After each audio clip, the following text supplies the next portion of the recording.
find their seats. We're going to get started in the next minute or so. There are snacks in the back for folks that just came in and would like to grab something. Thank you.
Good evening, everyone. We appreciate your attendance tonight.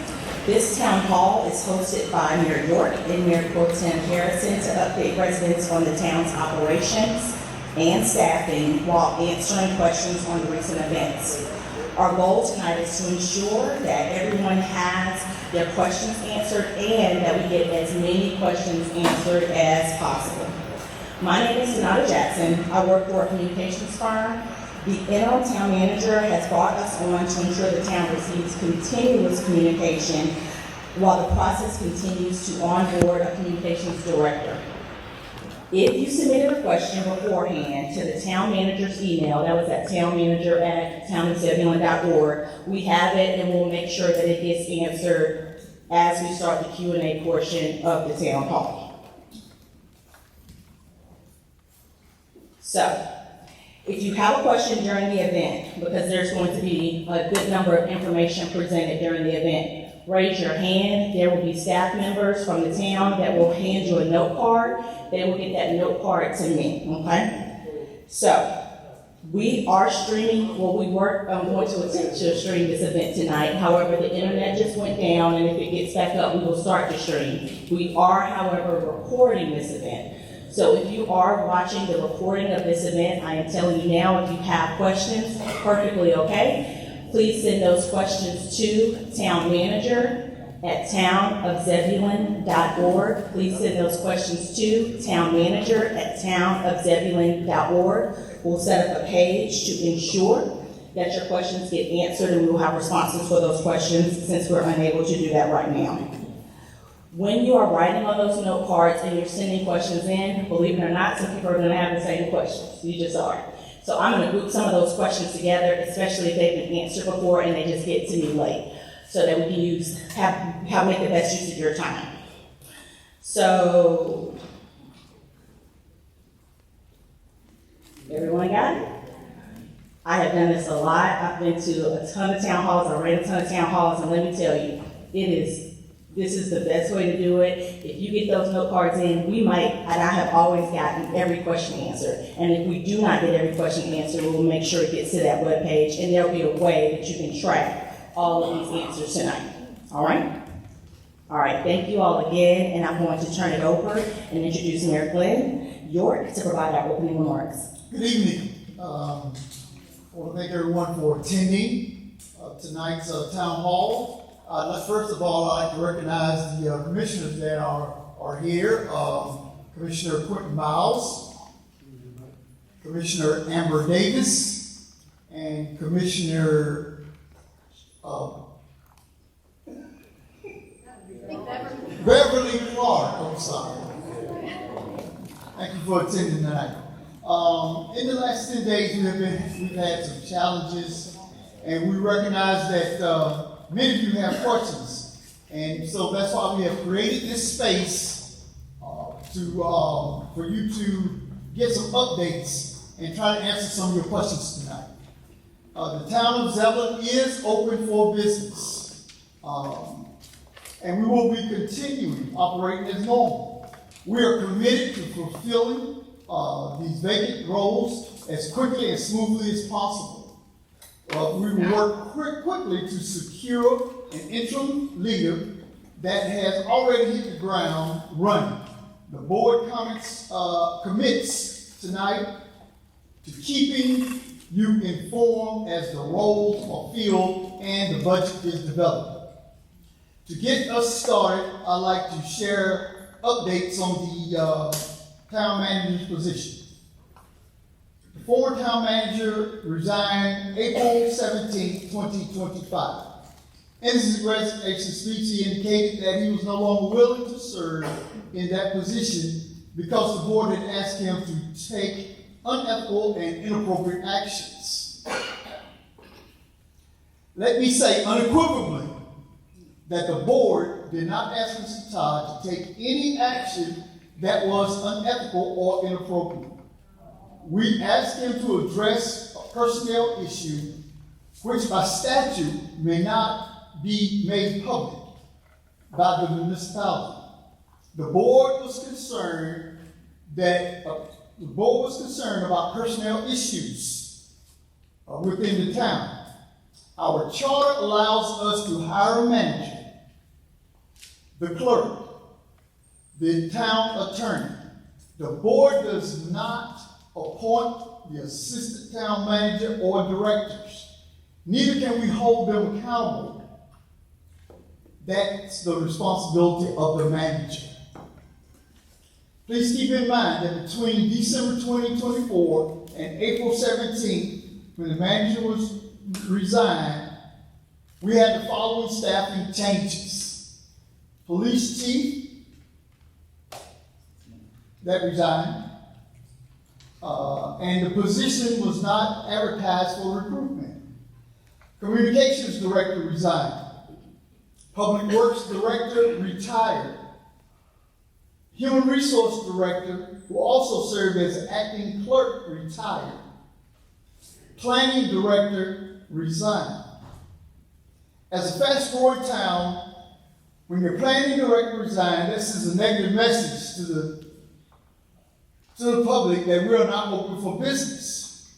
These continued staff changes greatly concern the board. On April 17th, after the former manager resigned, we retained the service of Mr. Ty Jerome as interim manager until we adopt a budget. He has served in this capacity before. Upon resumption of office, he suspended the assistant town manager, who then chose to resign. This was not a board action. This was a decision by the interim manager. Because of personnel privacy laws, we're unable to share the reasons for the suspension.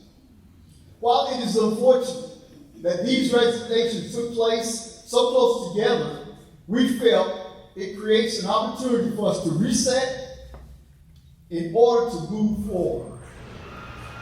Mayor Pro Tem will now provide you with additional status updates. Mayor Pro Tem. Thank you, Mayor. Hi, everyone, and thank you so much for being here. We're happy to see you all. I understand that this is a difficult and confusing time for all of us, and I hope that through the town hall, we might be able to give everyone some clarity. Our budget status. I also recognize that there has been some concern about the status of the budget for fiscal year 25-26. The budget development process is the primary responsibility of the town manager and staff. This time last year, we have been presented with the previews of the current fiscal year budget. In January of 2024, staff had presented us with budgets for fire, planning, and public works. In February of 2024, staff had presented us with budget previews for police, parks, rec, and economic development.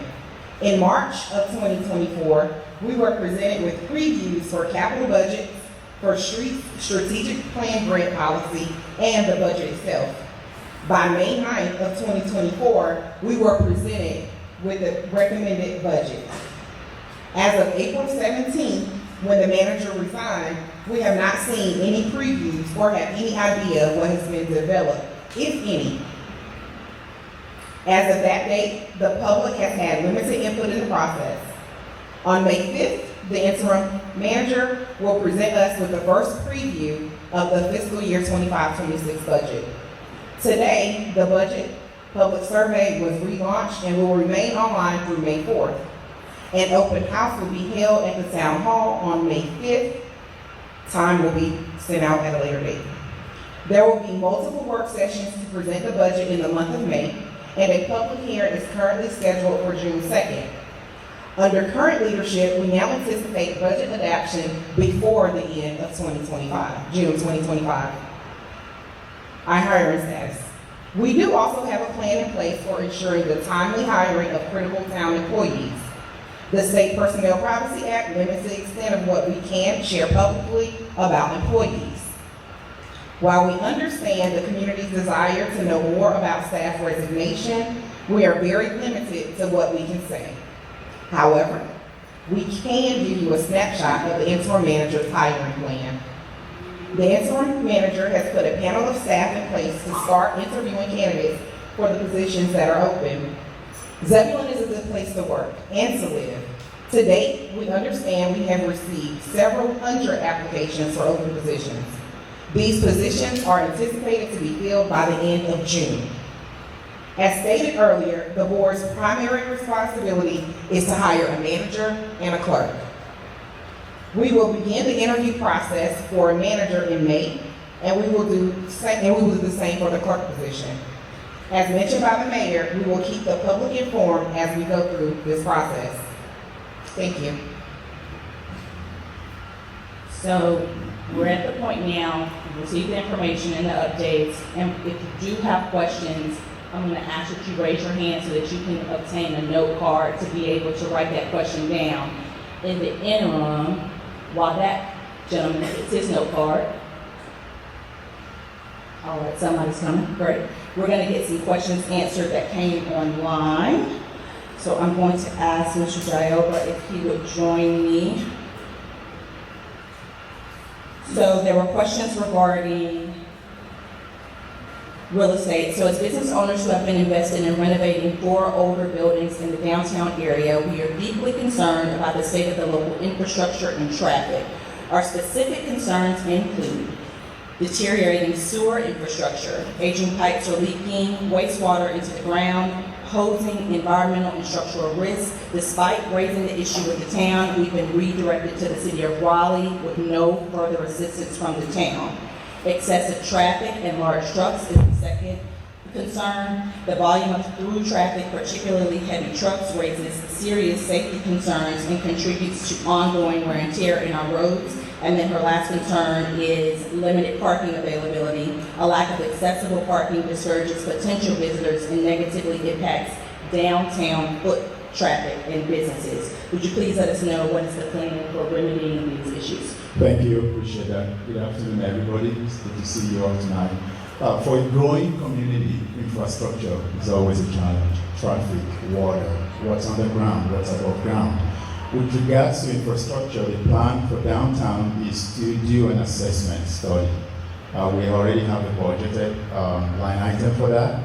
And so hopefully as we go into the summer months, we're going to be, our Department of Economic Development will be procuring a contractor to do that. And again, hopefully, because it's already in this current year's budget, so that's hopefully before next year's budget. So yes, we do understand that, and that will be happening. I believe last year there was a referendum to address traffic and transportation situation in our town. Unfortunately, it did not pass. But even if the referendum did not pass, the town doesn't stop growing. And there are still a lot of people passing through, coming to the town.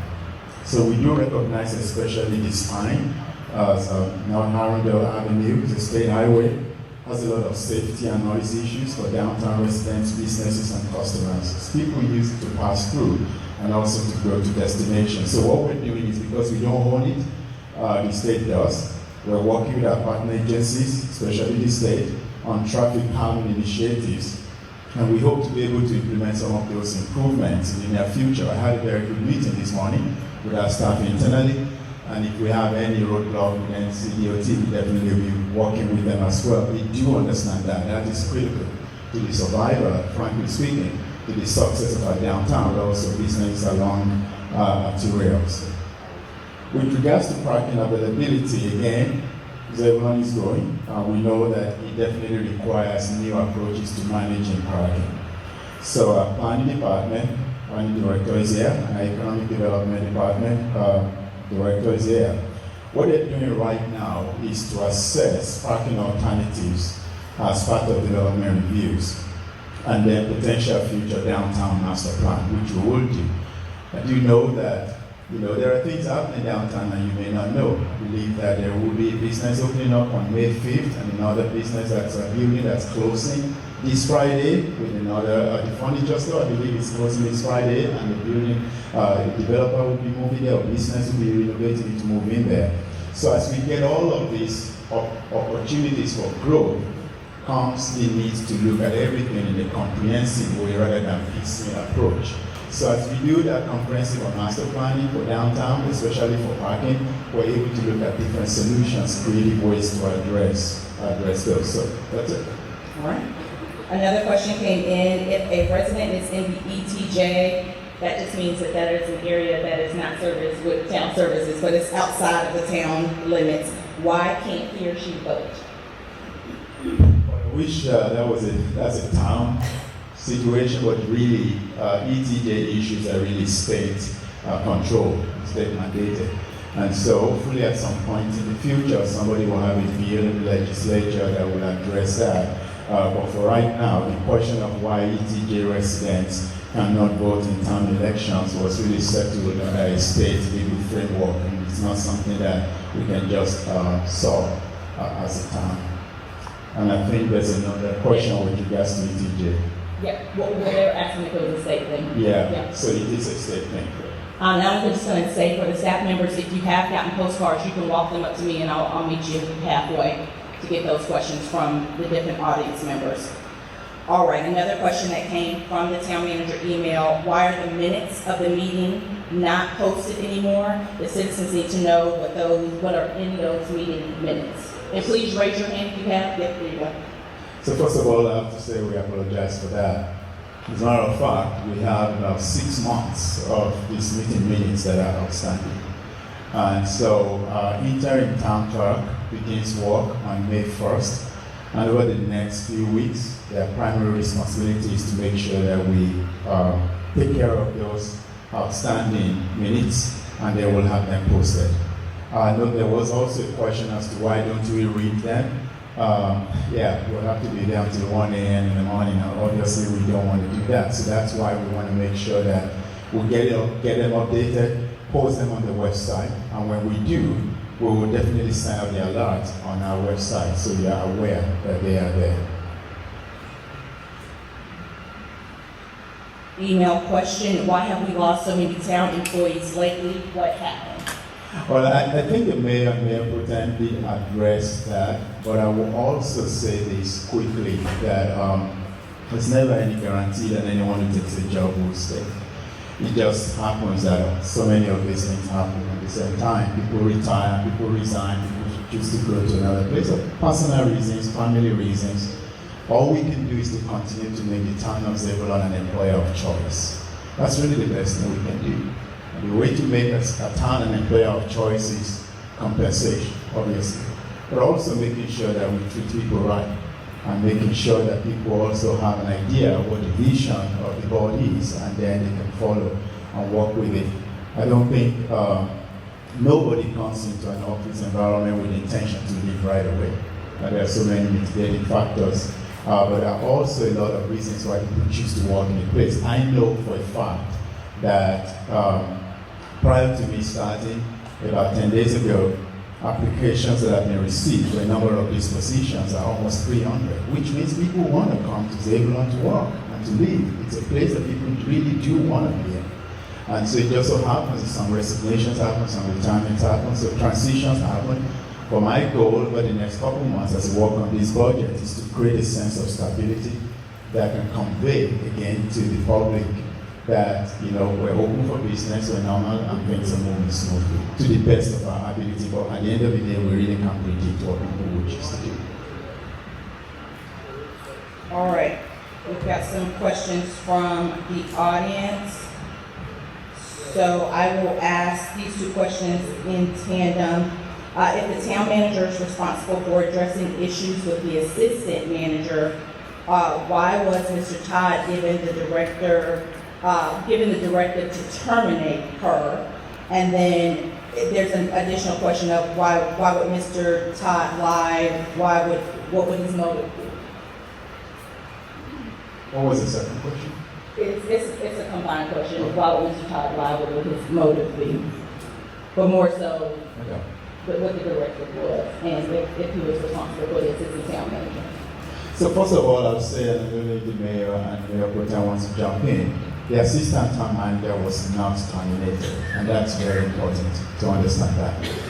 The assistant town manager was suspended with pay, but I can't go into the reasons for that. And I think we already said the state personnel privacy laws forbid us as to what we can share publicly. I do understand the need for transparency, but we are also bound by certain statutes that we can't go against. And so that much is what I would say. When I came in and I was able to make that decision. I felt that it was the right decision to make, but again, the assistant town manager responded by choosing to resign. But again, nobody was terminated. Suspension and termination are not the same thing. Will the current budget issues affect the building of a new fire station and EMS services? So we do have, I don't know if Chief Ferry, you want to speak to that, if you would, but as it comes forward, I'll say that we actually have a neighborhood meeting this past week for that very reason. So. Okay, thank you.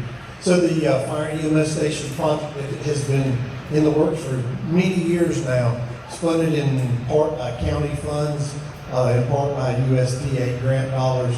That has been an expense that we have foreseen in the budget, has been considered in the budget planning for some time now. So the manager will be incorporating that into his upcoming budget as was anticipated.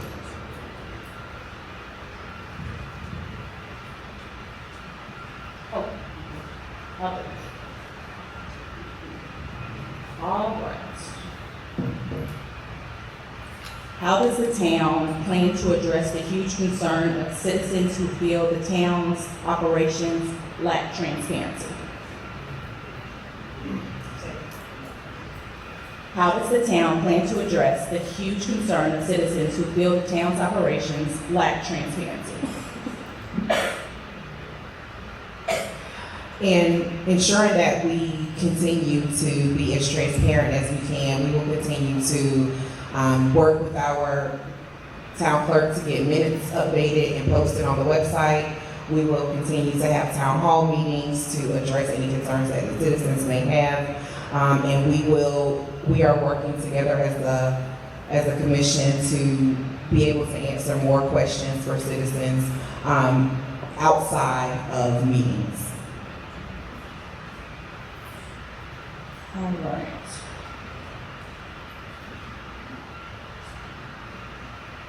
I will go here. Why has it taken over 2 years to hire a clerk?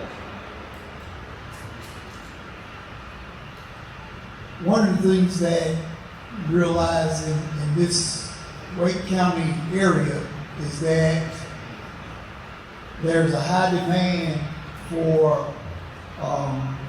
certain positions, and the cost or the salaries is almost like where you bring your salary to a point, being in an adjacent community, say, well, we're going to raise ours. it's almost like a bidding war when it comes to folks. We've had a couple of clerks that we just knew were going to take the position, and for whatever reasons, they renegotiated their former and got more money. So that's an issue that we have when it comes to trying to hire a qualified clerk.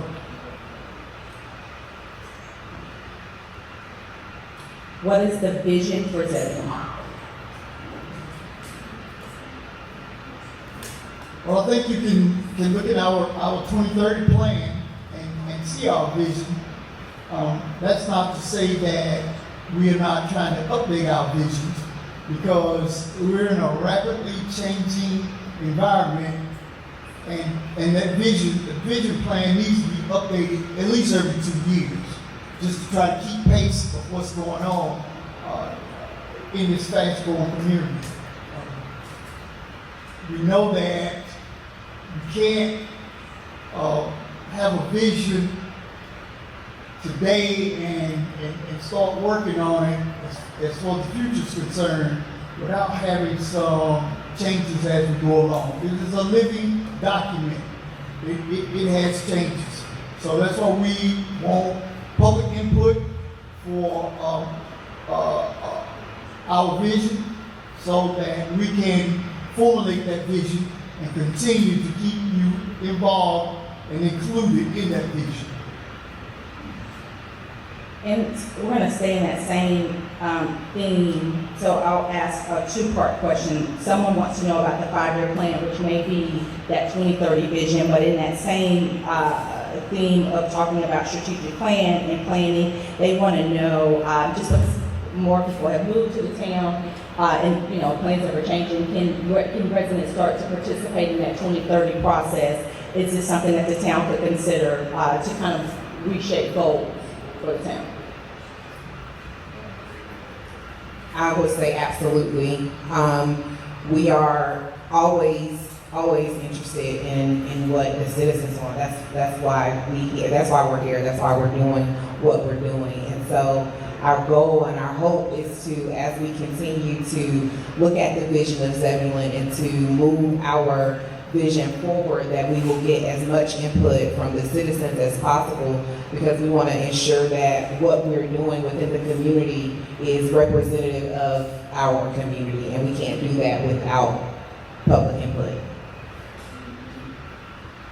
So I will say this, there are a number of questions regarding salaries and contracts. We will address those on the website to make sure that we give correct information, so I don't want to put anybody on the spot here to kind of pull that information. So that information will be posted on the website. However, we can answer this question, I believe, and if we can't, then we will do that online as well. Outside of Mr. Jaiova, how many interim positions are currently being funded? Do we have that number, Tom?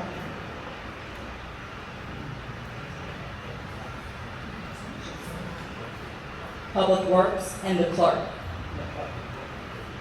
And police. Public Works, the clerk, and police. All right. I was going to try to combine these, I don't think that I can. Okay. Did the commissioners tell the town manager to fire or suspend the assistant town manager? Yes or no? No.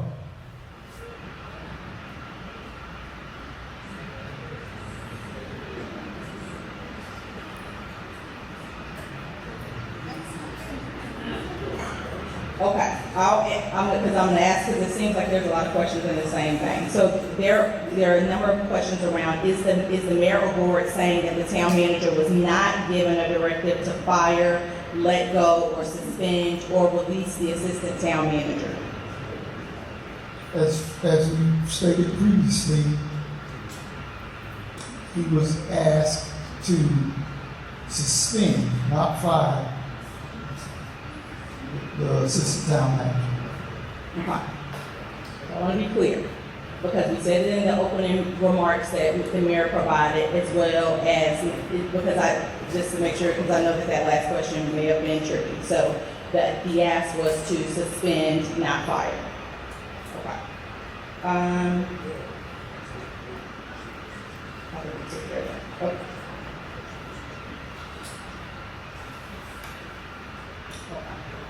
Someone asked one of the questions want to be placed on the website. We're going to do our best to try to have it this week, depending upon how long it takes to pull some specific information, but we'll work to do that. What is the upcoming retail or commercial that is coming to the town? I think you gave some updates, but someone else may want to.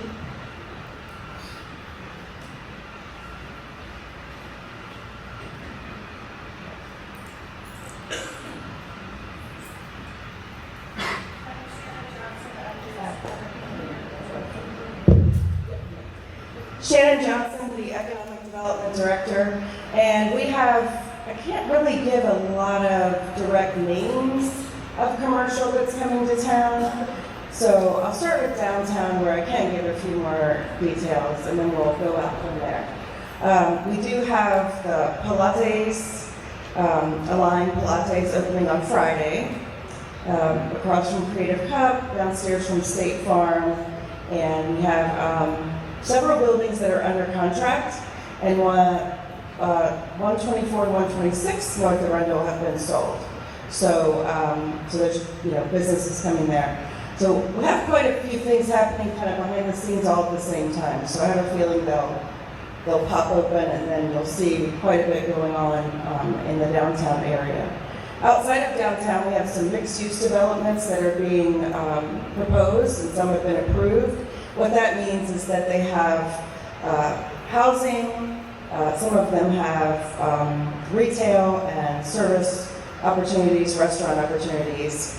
There's also a shopping center that's being pushed through, and there are 2 other shopping center developers interested, and I have 3 hotel developers that I'm currently working with to find the land that they require to put in a hotel. So, and they're experienced folks, so that's probably coming around the corner pretty soon.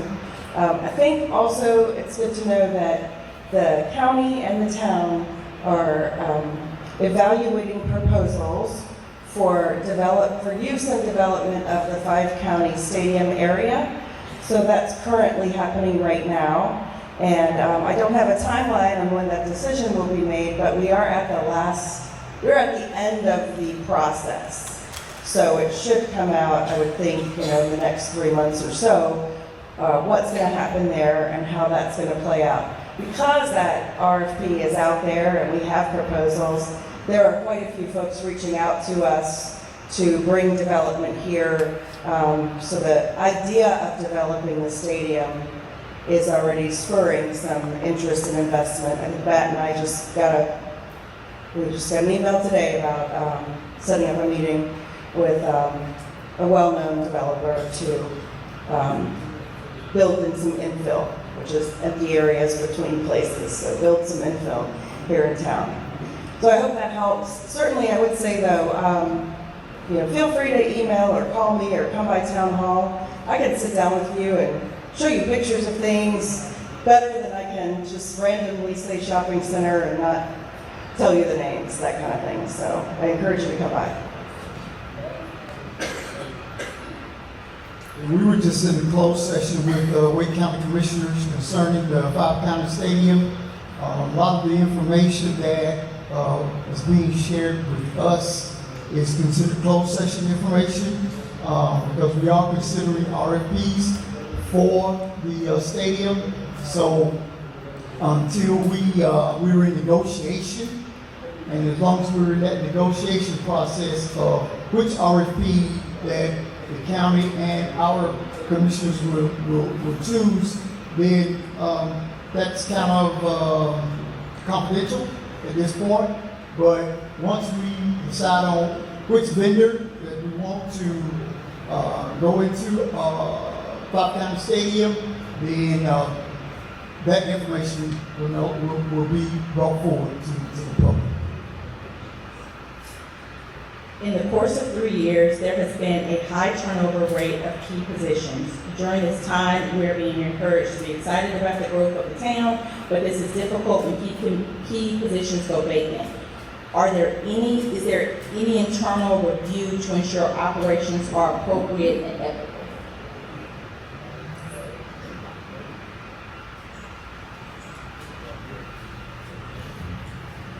So again, the Board of Commissioners, they're not responsible for hiring and firing of personnel, except for the manager, the clerk, and the town attorney.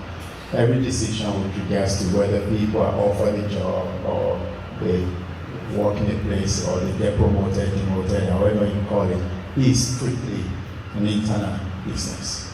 And last June, I believe, during the board budget adoption process, they directed the manager to conduct a compensation study. Because looking at Zebulon, and I think the mayor tried to allude to that with regards to the town clerk, the fact is that we're significantly behind in how we pay our staff compared to those who work in Wendell or Wilson, not just in Raleigh, even communities smaller than us. We are definitely significantly, we pay our staff much less, period. And so they adopted that as part of the budget process last June. And we retained the services of a consultant to look at our positions and to look at how our collegiate cities are paying, or towns are paying comparable positions. That study is ready, and the goal as we move forward with the next budget is to share the details with the board and kind of look at how they can help us in terms of identifying the scenario that works best without breaking the bank. And then, of course, again, we live in a very competitive world. I can tell you that right now. What COVID has shown us is that there are positions that are very hard to fill, hard to find and hard to fill. Public safety positions, information technology positions, even planning positions. You literally have to compete with the private sector to get people to come work for you, and the private sector pays tremendous amount of money that we can't compete with. So we got to think of other incentives by which we can actually attract people, whether attracting people who possess bilingual skills or who have the ability to do something different that we can actually talk about giving them additional leave hours or sick leave. Just have to think of creative ways that we should do that, and we're doing that internally. It's not the job of the board, it's the job of the manager and staff to figure out how to compete successfully with these other communities. It's not only Zebulon that's really struggling with this. Every municipality that I'm aware of is struggling with this. We just have to figure out a way to do that and still be able to keep our staff. Thank you much. We have a couple of questions about the Zebulon South lawsuit that we are unable to comment on because it's pending litigation. So as soon as that has a resolution, we would be able to comment. So I'll have to put those cards to the side. There is a question here about, and this may be for police chief, not sure, but what steps are you going to take to ensure that the neighborhoods surrounding the trails will remain safe? Is it more police presence? Is it more cameras installed?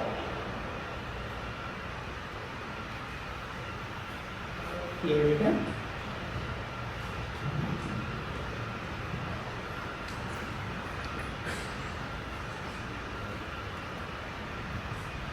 Thanks, everybody. Interim Chief Roseman here at the Police Department right now. For the trails and everything, we are looking at that. We do have some bicycles now. We have officers that are interested in doing that, so that's one of the first things we're going to do. It's kind of the cheapest sports to do to start out with. And probably coming here in the future, we're going to be looking budget-wise to get an ATV that we can control those areas better. And our biggest thing is just, call whenever you see us. We have plenty of officers. We are growing. The community is stretching out there, so you may not see them as frequent, But we have, our staffing's good. We got 4 people in training right now that will be getting released shortly.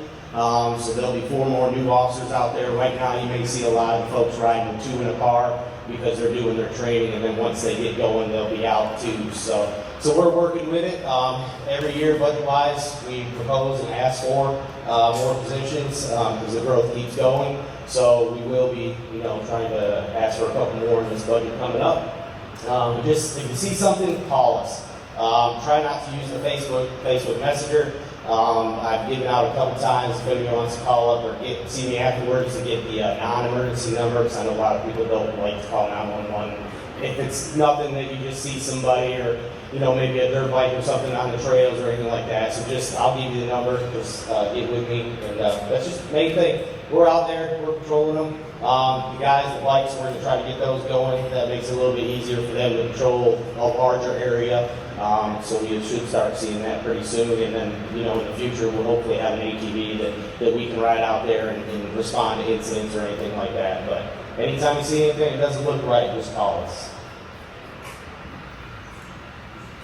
For Mayor and Mayor Pro Tem, there's a question regarding the hiring for Mr. Todd and the timeline for it. They're saying that it happened quickly. Can you kind of go into his hiring process? That would be a matter of personnel, and that's protected.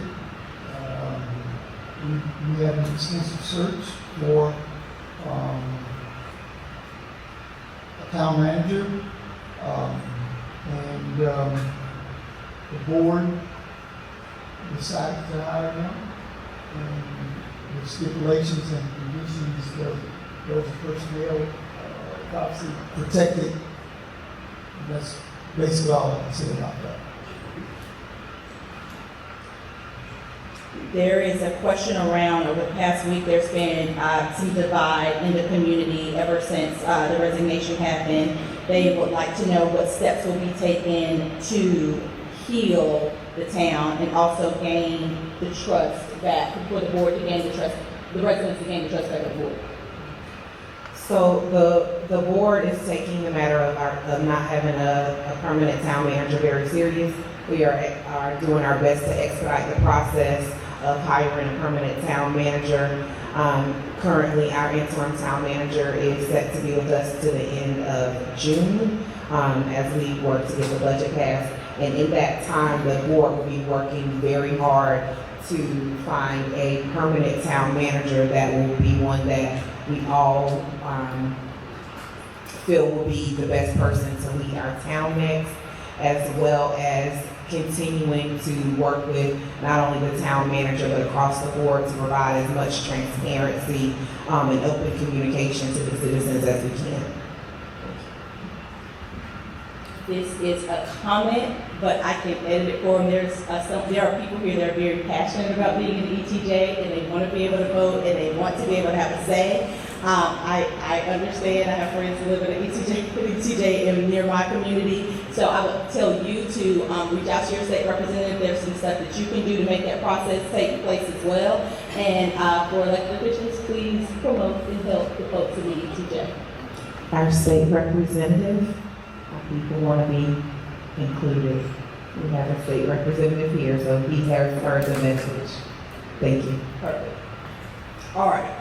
There's a drain. Does everyone swamp sign at the intersection of Carpenter and Pierce? Is that a legal sign? Is it permanent? Can it be taken down? Who can answer that? They're going back and forth right now. We got a winner. Okay.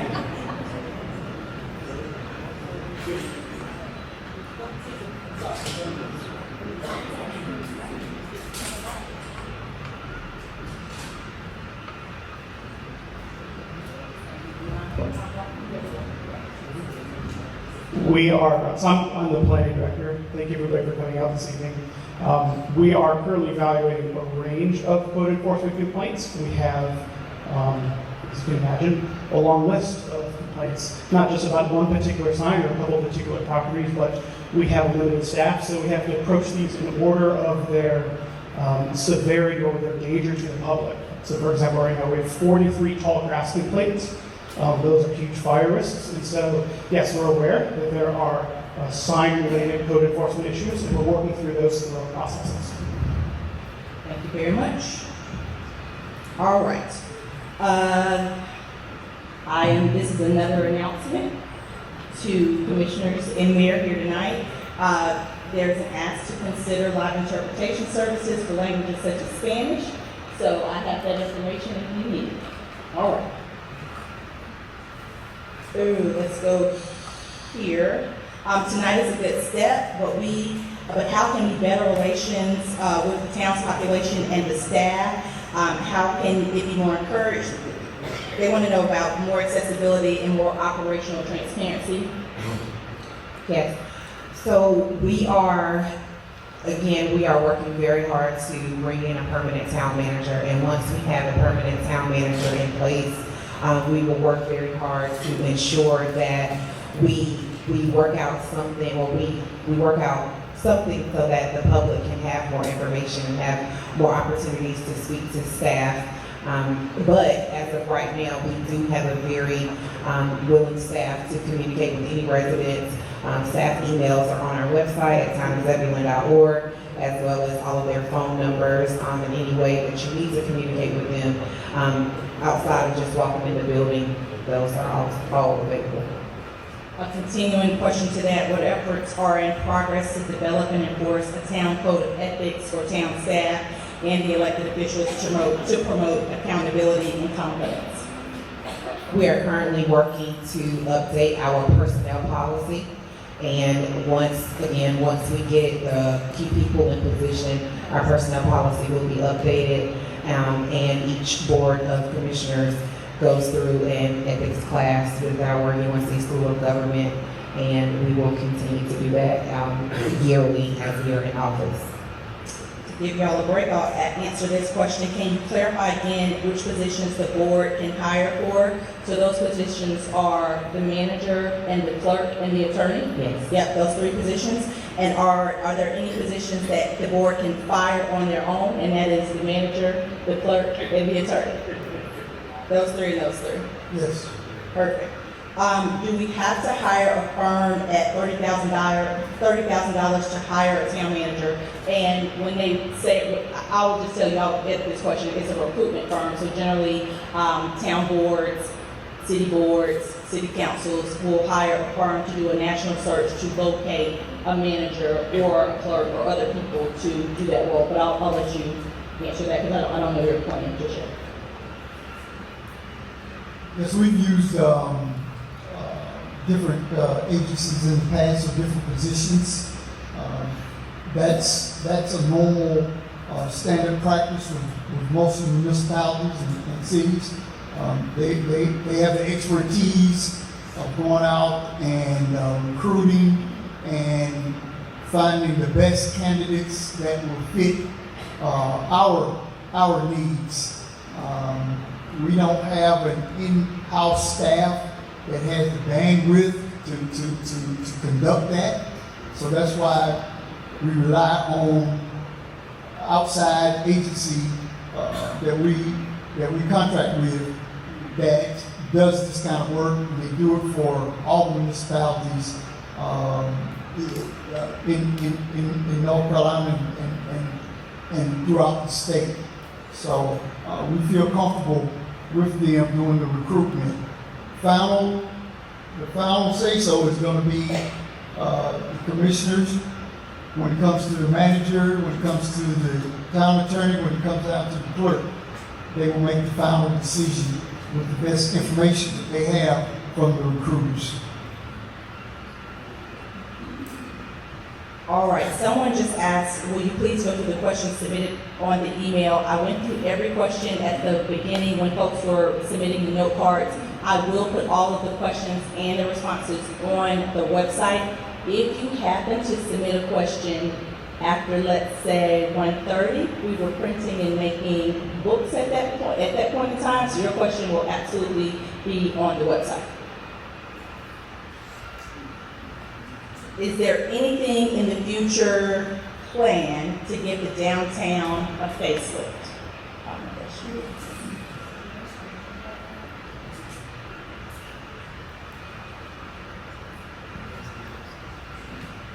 Yes, we have in our plan to do a downtown master plan, which includes the design element of streetscape and how that, all of the design elements around that. So it would be everything from your signal arms to street signs, flower pots, curbs. If there is the decision, we can work a decision with the state to do some traffic calming with planning areas and changing the appearance of the street. That would be part of it as well. So right now, though, I can tell you that we do have a facade grant, which is mostly used to replace awnings or to put a new awning on. And this year, I think we're up to 7 businesses that have used that grant program, which is the most ever. We plan to have a building upfit grant as well next year. And so that will help some folks that need to mostly improve some infrastructure in their building, which will usually lead to a more attractive business and storefront. But yeah, we are working on it, starting off as a downtown development group that's just brand new. It's quite a bit of accomplishment in just a couple of years. So stay tuned, you'll see more. Thank you. Ty, I believe this is your question because I don't think the commissioner could answer this. How do you deal with the problem or issue of town commissioners going outside of their lane?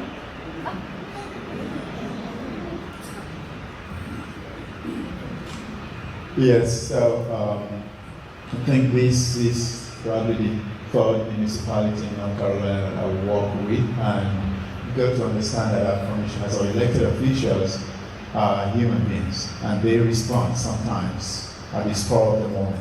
It's not like they have this policy book in front of them that says do's and don'ts. They hear directly from the constituents, and in an effort to want to do something quickly, they may be actually telling staff to do something that they are not supposed to tell us to do, not because they choose to, but because they really want to meet their needs. And that's what I have found out over and over. And so we have a responsibility as staff members, however, to then be able to say, thanks for conveying that to me, but we'll take care of it. And hopefully it stops at that particular point. Sometimes it doesn't, and but I will ask us to put ourselves in their positions sometimes. It's not an easy place to be. And so that's kind of what sometimes we think it is, but it's often not, because they're trying to respond to the constituents' needs. And in an effort to do that, they may bypass the manager or the assistant manager and go straight to the person that they know is going to get the work done. And the manager finds out, the manager may not necessarily like that. But the responsibility of their staff is to look back to the manager and the assistant manager and say, hey, so-and-so commissioner and council members asked me to do this, but I need you to know. And then it should, at that particular point in time, stop and be restored. So it happens not just in Zebulon, it happens everywhere. And it's really more of how do we work together. I am not one of those people who subscribe to the fact that elected officials should not talk to staff. That's always going to happen. We're going to run into them at restaurants. We're going to run into them at bars. We're going to run into them at meetings like this. So there's got to be interaction.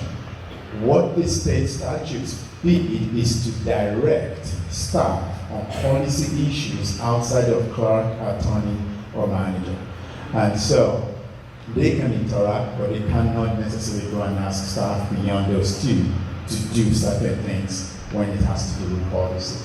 That staff person then has a responsibility to circle back with their administration and to let them know what's going on. So again, it's really more of working together rather than blaming, because at the end of the day, we still got to work with the electors. That's the best way I can answer.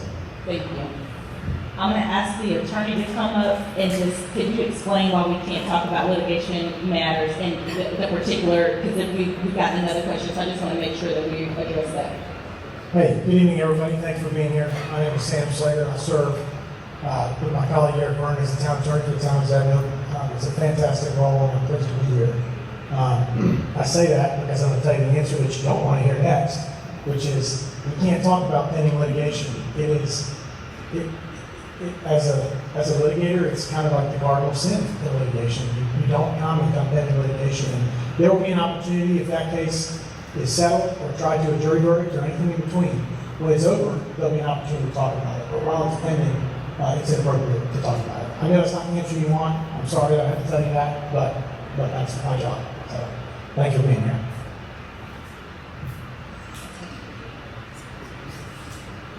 All right. Regarding communication, what is the best practice of the board to respond to emails from town citizens? So I assume they want to know if they email you all, when should they expect to hear back from you, or is that the best way to reach you?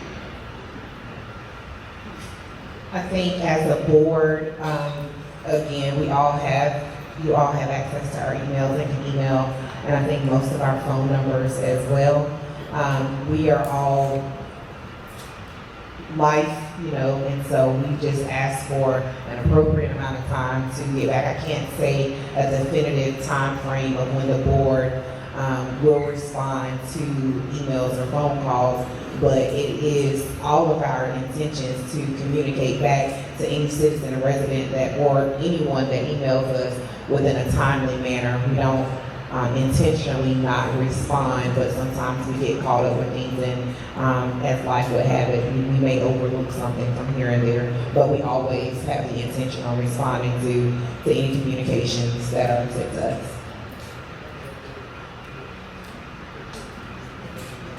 Okay. Given the large number of subdivisions currently planned or under construction, how are the developers being vetted to ensure that they are going to be a good fit for the community and build quality homes and not have any lawsuits from all over of their shady work? I think I got that right. So when it comes to development, I think it's important to understand that when a developer comes and brings a product to the town of Zebulon, want to invest in the town of Zebulon, we have a series of standards that they have to meet before they advance to the next phase, and eventually to in front of the elected officials. And so these initial standards actually come from a pretty robust public process. We compare development that comes to us to the comprehensive plan to see if it meets our soft policy goals, and we compare it to the unified development ordinance to make sure that it meets our standards and our specifications. Throughout this process, developments can evolve and developments can change, but we always want to orient the conversation and eventually the outcome back to the goals of the citizens. When a development is approved, either by the commission or through a by right process that staff can approve, we have a pretty robust implementation and development inspection program. We have right-of-way inspectors. We have great relationships with our partners at the DOT, who will ensure that when the developer makes improvements to a DOT road, those are done up to standards. And we have a great deep bench of both planners in my office and also a deep bench of consultants we have great relationships with that bring specialty subject matter expertise. Thank you very much. With Zebulon being a small town, a small but growing town, is it financially fit to have an assistant town manager right now?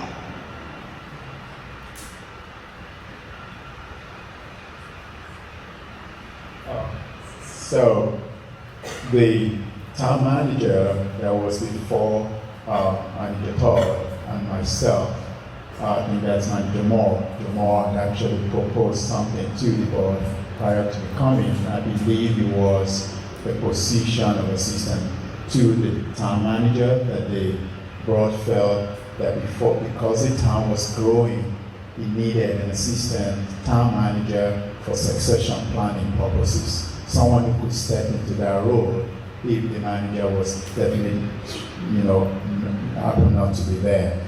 If that had worked well, we didn't need an interim town manager. But somehow, sometimes we often think that by having an assistant town manager, that means that person is in line of succession. It doesn't necessarily have to work that way. I believe that as a growing town, the manager needs, just like Mark said, a deep bench of planners I believe the manager needs very good, qualified, strong directors, department heads. If they are strong, capable enough, they can actually play the role of an assistant town manager. And any one of those people could be groomed and developed to step into a town manager role. But because the town is growing, that's something that the board will have to be evaluating every budget year. That's what they did last budget year. I don't know what this coming budget year will look like in terms of that role. But I didn't want them to answer that question because, again, that's not a position that they hire for. But it's a position that they will have to approve as part of the budgeting process if you are presented to them. You might want to stay up here because this one will, and you all can kind of toggle in. What exactly qualifies an individual for town manager, leadership experience, and administrative experience? What are the qualities that you're looking for in a town manager? You got that straight. Well, first of all, someone that can lead the departments within the town, someone that has the experience that they can bring about a cohesiveness within the employees, and someone that can make the employees feel that they are representative and want to be a part of a growing town. It's organization and listening to all your employees, and also developing plans to move forward with your employees. My experience is all employees want to feel like they're included in decision making and a part of the decision making throughout the town. However, the final decision is the town manager, but one that can, you're not going to have everyone, I guess, on the same plane all the time, but that is what I feel a town manager should be working toward, is to make sure that the staff is heard, the staff needs are met, and that we work together in our plans to make them be positive and move forward.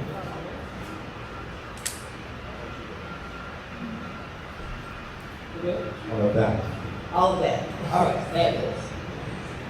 There was a question regarding, so when we opened the meeting tonight, I explained that the internet crashed as soon as I asked them if they were ready to go. So the meeting right now is being recorded. If you know anything about video, it's going to take about 2 hours for this to download. So we're looking at about 10 p.m. when this gets posted. So I know that there was a question about when can they expect to see this online afterwards. It will be about 10 p.m. I know good friends over here at East Wake, that's what they said. So if it's 11, don't be mad at me. No, but they'll try their best. It just takes a little longer to download this much video. So 10, 11, watch it in the morning. Let's just go for it. All right. Mayor Pro Tem, someone would like for you to speak to the decorum with the board. They would like to see more of it, and this is going to comment on that. Absolutely, I would love to comment on that. We as a board, as 6 individual people, we have different ideas. We have different things that are close to our hearts and different things that we want to see within the community. We have been working very hard recently to ensure that we continue to move the town forward, and in doing so have a shared vision that speaks to what our constituents and the residents of Zebulon are saying. We know that while we do have different things that are important to us, at the end of the day, Zebulon is what's most important to all of us. And we all want to see what is best for our town. And while we will continue to work together to bring that vision to life and to ensure that we can work together, we ask for grace because we are all 6 different people with 6 different personalities. And sometimes they clash. But all in all, We love Zebulon, we support Zebulon, and we are here because we want what's best for Zebulon. If the chief can make his way back up here, this question is for you. Why has there been an increase in police since the new lounges have been open?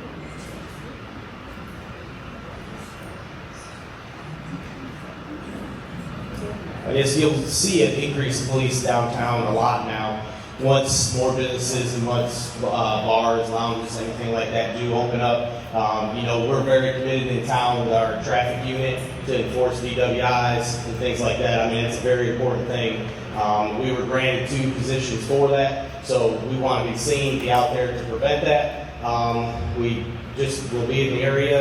We have the whole town to take care of.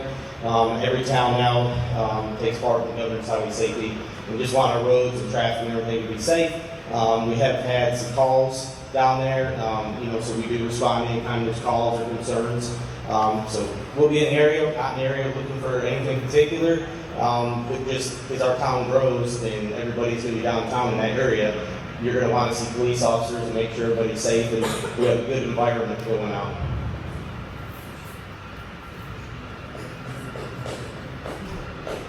To continue that theme, but you can go ahead, Chief. What are the plans to address and maintain the streets and shopping centers?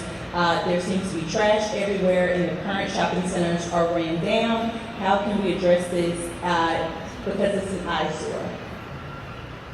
Trash is the most talked about item in every city, town that I deal with. I'll start off. I'll answer that question as Matt comes up. We notice, we are in the community, we are working with our planning department and code enforcement to ensure that our subdivisions, our shopping centers are pleasing, aesthetically pleasing to the eye. If you see something, say something, send us an email, let us know what you're seeing, because we need to know, because it may be something that Matt in the planning department hasn't heard of yet. Well, like all code enforcement complaints, they go into our system, and then we have to make decisions about what are we going to do this week because of the sheer amount of complaints we get and our limited resources. But when it comes to commercial center appearance, perhaps, one thing that is really important is when a town is open for business, and when a town is open for good investment, a rising tide lifts all boats. And these older commercial centers or these buildings that need help revitalization, they get more attention from the investment community. And so that's the other part to the puzzle. It's a code enforcement piece, but then it's also how do we ensure that we can help relive that tide and create good investment opportunities for investors at all levels. Thank you very much.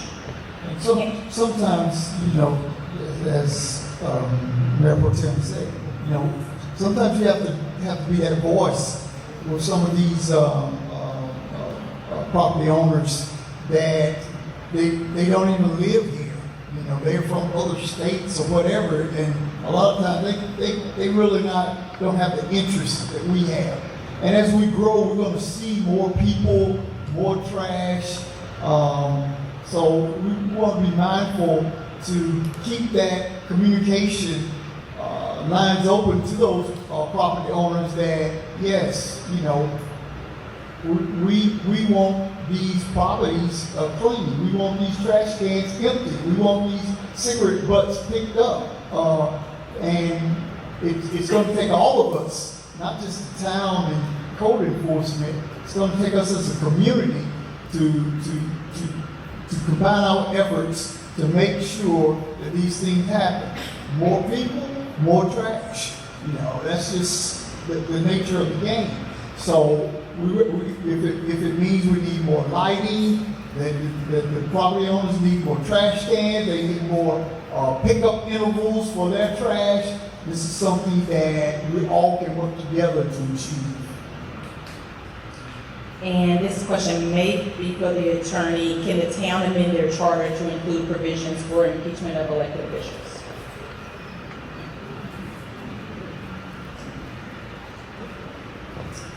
The charter is a law passed by the state legislature, and so anything affecting the charter would have to be done at that level.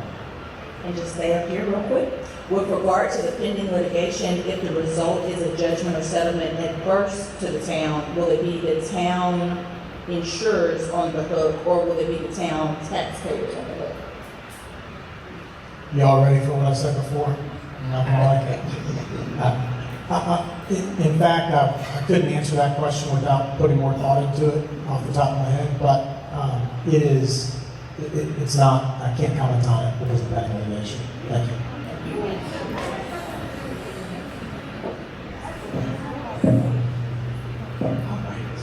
In November, the town residents voted no to the transportation bond. Is there going to be an increase to our tax base without citizens' knowledge because of the no vote? So I think it probably goes to the question, so at the beginning, there were some questions around, there was a list of questions for transportation and road issues and other things, and so you were going through a number of things, and I know that you all want to do things in a segmented way, so you might want to walk them through how that works. Also thinking it goes to property tax rates, if it's going to go up because the one referendum wasn't passed. I can't say that. I don't know. All I know is that we have a budget survey out right now that's based on the town's 2030 vision, asking you what you would like to see in this upcoming fiscal year budget. That budget should be driven not just by vision, but also by your priorities. And that will be what I will be working with the finance director to take a good look at the current year's budget and what those needs are going forward. So I can't stand here and tell you that this property tax rate will be this. I know what the board will probably want is to not raise any taxes. I've had that since I got here. It's only been 1 week. But at the same time, I can't go into the budget by predicting what's going to happen unless we actually know what the priorities are and what the needs that we have as a town, what those needs are. So in short, fill out the survey so that you can inform what's actually in your budget. And that survey is on the town website, it is on the Facebook page as well. And if you sign up for public input, which is a system that sends you emails about what's going on in the town, it got sent to you this morning, probably around 11 or so, 11:15 this morning. And I'll also share this QR code. If you follow this QR code, everything that we talked about tonight, it'll be on the website. It'll get pushed to you as well. So you don't have to keep checking. It'll actually get pushed to you if you want to follow this QR code as well. Okay? I would just like to comment on that. When we established the bond, it was an alternative to trying to get some things done as far as the price and how much it would cost in the long run. And the citizens said they weren't interested in it. That's not to say that, okay, we hold some kind of grudge against the citizens. Well, you didn't vote for the bonds, so we're going to raise the taxes over here. I don't think any of the commissioners are that small-minded. I hope they're not. If we don't get something done one way, there's always another way it can get done. And it may mean that we have to cut back on some of our capital projects. But those are budget questions and things that we go through with your input. What you want to see. If citizens are not comfortable with the bond at this time, so plan B. How do we move forward to get some of these transportation issues settled? It's going to take a little longer, maybe a little more expensive, but that was the decision of the citizens, and we accept that decision and we move forward to the next decision. Thank you. All right. Last hand raises. We got through 36, maybe 37 questions, which was a lot. They will all be posted on the site. If you follow this QR code, you'll get those to you. They'll also be on the website. If you have more questions or you get home and say that Donata didn't do something, town manager at townmanager@townofzebulon.org, townmanager@townofzebulon.org if you want something explained with more details, okay? You can send those questions there. Also, fill out the survey, fill out the budget survey, fill out the budget survey. That's gonna inform town manager and the directors as to what your priorities are. And they're gonna be able to share that information with your mayor, with your commissioner, so that they can make some informed decisions for you, okay? All right, looks like we're wrapping. I don't see any hands going up. We're Can I ask you why some of our questions have not been answered in this meeting? I can't hear you. Okay, so the questions that were not being answered. One was because they were pending litigation. Two, because they were contracts or someone's salary that we need to look up, and because we don't want to give any information out and give you a number that is incorrect, so those will be on the website. And then if they are, like I'm gonna take these because I held them at the top, and we will answer them. It just may be because they're pending litigation. My questions will have nothing to do with litigation. We got 15 minutes left. I'm pretty sure I know what your questions are, and they do. All right. If there is nothing else, I am not going to, because some of them have other language in them. All right. So thank you so much. Have a great evening.